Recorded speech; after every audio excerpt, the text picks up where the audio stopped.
सिल्वासा दादरा आणि नगर हवेली येथील खुनाच्या गुन्ह्यातील 6 आरोपी जेरबंद करून गुन्हे शाखा युनिट 1 ची उल्लेखनीय कामगिरी केली आहे।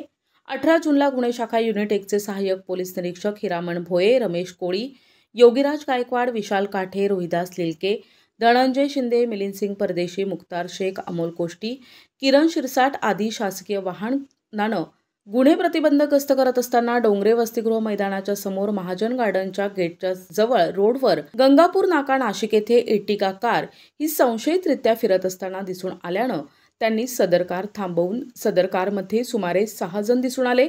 तेव्हा सदर कारच्या चालकासह आनंद शेषनाथ शेठ, संतोष अजय जाधव, मितेश उर्फ मोटू अमृतभाई हलपती, प्रेम शरद रामपूरकर, कौशल अरविंद आचार्य, मोंटू कुमार सुचित पासवान, आनंद यानं सांगितलं की 26 जून 2024ला मित्र कुणाल उर्फ जानकीनाथ सूरज प्रसाद याने आनंदावर 2 गोळ्या फायरिंग करून जीवे ठार मारण्याचा प्रयत्न केला होता।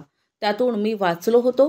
त्यानंतर सुमारे 3 महिन्यांपूर्वी कुणाल उर्फ जानकीनाथ सूरज प्रसाद याने मला पुन्हा जीवे मारण्याची धमकी दिली, म्हणून मी माझ्या मित्रांच्या मदतीनं 17 जूनला सायंकाळी 5:30 ते 6 वाजेच्या सुमारास आमली फवारा छत्रपती शिवाजी महाराज चौक येथे मी आणि मित्र मोटू उर्फ मितेश हलपती, संतोष जाधव आणि त्याचा मित्र धर्मेश याची स्विफ्ट कारमध्ये बसून आमली फवारा सिल्वासा येथे गेलो असता तेथे कुणाल उर्फ जानकीनाथ प्रसाद याचे आणि रिक्षावाला यांच्यात भांडण सुरू होतं। तेव्हा आम्ही कुणाल उर्फ जानकीनाथ प्रसाद याला भांडणातून सोडवून आमच्या स्विफ्ट कारमध्ये घेऊन HR ढाब्याच्या बाजूला मोकळ्या जागेत घेऊन गेलो। तेव्हा त्याने मला दिलेल्या धमकीचा आणि पूर्वी माझ्यावर केलेल्या फायरिंगचा वचपा काढण्यासाठी आम्ही त्याच्या हातापायांवर, कमरेवर हातानं पायानं मारलं, तसेच लोखंडी रॉडनं मारहाण केल्यानं तो तेथे बेशुद्ध पडल्यानं आम्ही तेथून पळून आलो।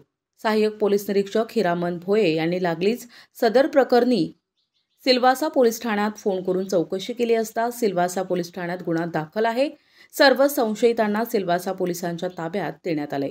सदरची कामगिरी पोलीस आयुक्त संदीप कर्णिक, पोलीस उपायुक्त प्रशांत बच्चाव, सहाय्यक पोलीस आयुक्त गुन्हे संदीप मिटके, पोलीस निरीक्षक गुन्हे शाखा यांच्या मार्गदर्शनाखाली पथकानं केली आहे।